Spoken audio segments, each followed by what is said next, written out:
Yo, what's up mga kaibigan? Nandito na tayo magkwentuhan habang naglalaro sa isang friendly game bilang paghahanda sa Eurobasket. Ang Lakers star Luka Doncic ay nagtamo ng injury sa kanyang tuhod. Kinailangan niya nga na magpa-sub out at ikay-ikay ito na umalis sa game. Ganun pa man ang good news ay hindi naman ito ganun kalubha at handa pa din naman daw itong maglaro para sa Slovenia sa Eurobasket na gaganapin few weeks from now. Obviously, ang mga Amerikano na wala naman alam sa Eurobasket at pride sa pag-represent ng iyong bansa ay kinukwestiyon ang desisyon ni Luka. Bakit pa nga daw ito maglalaro sa isang liga na hindi naman siya bayad? Well, totoo naman na under contract siya sa Lakers at wala naman siyang kontrata sa Slovenian national team. Ganun pa man, isang bagay nga ito na hindi maiintindihan ng maraming Amerikano na pwede kang maglaro para sa iyong bayan at hindi para sa salapi at kasikatan. Habang ang mga Slovenian fans naman ay sobrang appreciate ang effort ni Luka Doncic at ang kanyang dedication sa kanilang national team.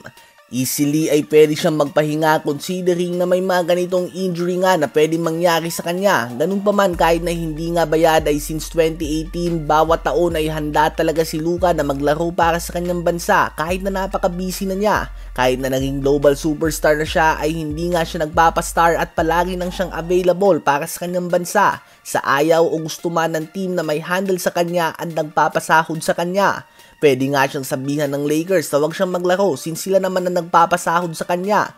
Ganun pa man, sa sobrang galing nga ni Luka ay hindi ito magawa ng Lakers o ng Mavs noon dahil alam nila kung gaano kamahal ni Luka ang kanyang bansa at hindi niya ikatutuwa kung pagbabawalan siya na maglaro para dito.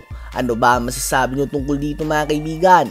Habang Australian national team nga ay mukhang masyadong malakas talaga para sa Asia mga kaibigan. Sa eliminations ay tinambakan nila ang South Korea sa score na 97-61. Medyo dumikit naman ang Lebanon sa score na 93-80.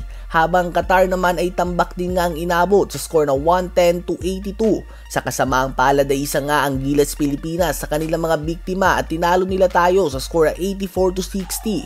Habang Iran naman ay pinulbos nila sa semis sa score na 92-48. Ngayon ay isang araw lang nga na pahinga at sasabak na sila bukas laban sa China sa finals ng FIBA Asia Cup. Lahat nga tinatambakan ng Australia ang mga Asian teams at ang bad news dito ay dalawa lang na player ang kasali sa Team A nila ang pinadala nila sa kanilang lineup ngayong FIBA Asia Cup. At pinaghalo lang ito na Team B at Team C. At yung dalawang player na ito ay hindi nga ito mga star player ng Team A, bagkus complementary players lamang. Ganun nga sila ka-advance kumpara sa mga Asian teams. Kumbaga cadets lang nga ito na pinadala nila na may gabay lang ng dalawang Team A players. Tulad lang ng ginagawa natin noon sa SEA Games kapag sumasali sila Alapag, Kelly Williams o Gabe Norwood o kaya naman Asitaw Laba sa cadets natin o sa Smart Gilas. Ano ba masasabi nyo tungkol dito?